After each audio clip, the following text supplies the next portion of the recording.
Shalom Bapak Ibu Saudara yang dikasihi oleh Tuhan. Firman Tuhan hari ini saya ambil dari Matius pasal 6 ayat 14 sampai dengan ayat yang ke-15. Firman Tuhan berkata, "Karena jikalau kamu mengampuni kesalahan orang, Bapamu yang di surga akan mengampuni kamu juga.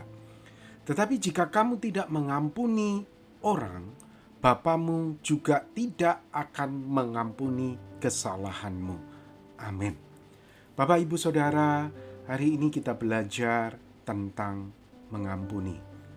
Melalui nats ini, kita belajar bahwa mengampuni itu adalah wajib bagi kita orang percaya. Bukan sebuah pilihan, tetapi sebuah kewajiban yang harus kita lakukan.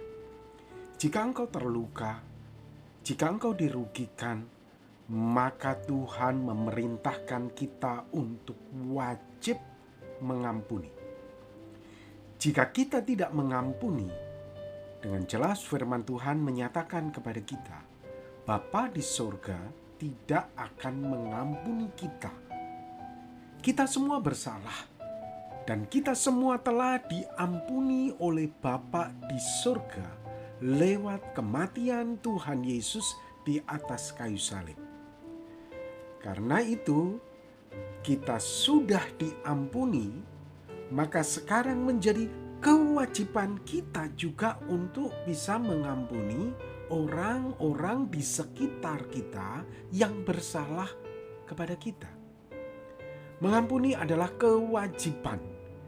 Jika kita menolak untuk mengampuni, maka kita akan menanggung resiko seperti yang kita sudah baca tadi.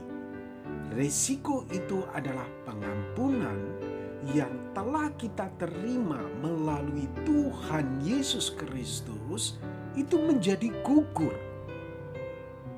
Oleh karena kita tidak memberikan pengampunan kepada orang-orang di sekitar kita. Seperti perumpamaan yang pernah disampaikan oleh Tuhan Yesus tentang seseorang yang memiliki utang 10.000 talenta. Dan kemudian dia memohon belas kasihan kepada seorang raja supaya dia bisa dibebaskan, dan raja ini kemudian memiliki belas kasihan dan membebaskan dia dari utangnya 10.000 talenta tersebut. Orang ini sangat senang. Kemudian di tengah jalan dia ketemu dengan temannya yang lain yang memiliki utang 1 dinar. Dan kemudian dia memaksa temannya ini untuk membayar. Dia menyiksa temannya ini. Dia memasukkan temannya ini ke dalam penjara. Saudara, orang ini tidak bisa mengampuni temannya yang memiliki hutang 1 dinar. Padahal dia baru saja diampuni 10.000 talenta oleh raja. Saudara, orang-orang kemudian memberi laporan kepada raja. Itu orang yang kamu ampuni itu berbuat jahat kepada temannya yang lain dan tidak mau memberi pengampunan. Dan saudara, akhir kisahnya kita bisa melihat ternyata raja menggugurkan pengampunan yang telah diberikan kepadanya. Kisah ini bisa kita lihat dalam kasus Matius di pasal 18 ayat 23 sampai 35. Jadi Bapak Ibu Saudara yang dikasihi oleh Tuhan, kita semua sudah beroleh pengampunan dari Tuhan. Dosa-dosa kita sudah diampuni. Namun sekarang menjadi kewajiban kita untuk kita juga bisa mengampuni orang-orang yang ada di sekitar kita. Memang pengampunan itu tidaklah mudah memberikan kepada mereka. Namun saya yakin Tuhan Yesus akan menolong kita untuk kita bisa mengampuni orang-orang yang bersalah kepada kita. Kita minta kekuatan Roh Kudus untuk menolong kita. Tuhan Yesus pernah berkata, "Aku memberikan perintah baru kepada kamu supaya kamu saling mengasihi sama seperti aku telah mengasihi kamu. Demikian pula kamu harus saling mengasihi." Yohanes 13 ayat 34. Tuhan Yesus telah mengampuni segala dosa-dosa kita. Tuhan Yesus telah mengasihi kita. Kewajiban kita juga untuk bisa mengasihi orang lain, untuk bisa mengampuni orang lain, terutama mereka yang telah bersalah kepada kita. Pemazmur di dalam Mazmur 37 ayat 8 berkata, "Berhentilah marah dan tinggalkanlah panas hati. Jangan marah, itu hanya membawa kepada kejahatan." Ketidakbersediaan kita untuk mengampuni akan membawa hidup kita kepada kejahatan.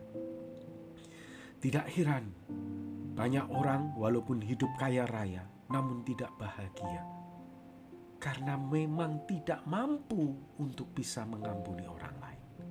Dia terus menyimpan kebencian dan kemarahan. Orang yang mampu mengampuni adalah orang yang jauh dari kejahatan.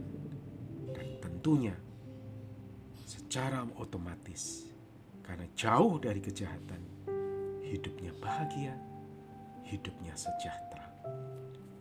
Jadi Bapak Ibu Saudara yang dikasihi oleh Tuhan, pada intinya Tuhan mewajibkan kita mengampuni.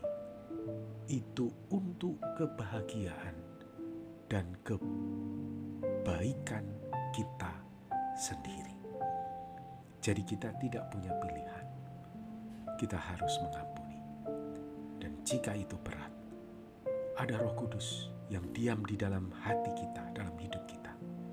Dia akan menolong kita untuk kita mengampuni. Amin. Mari kita akan berdoa bersama-sama.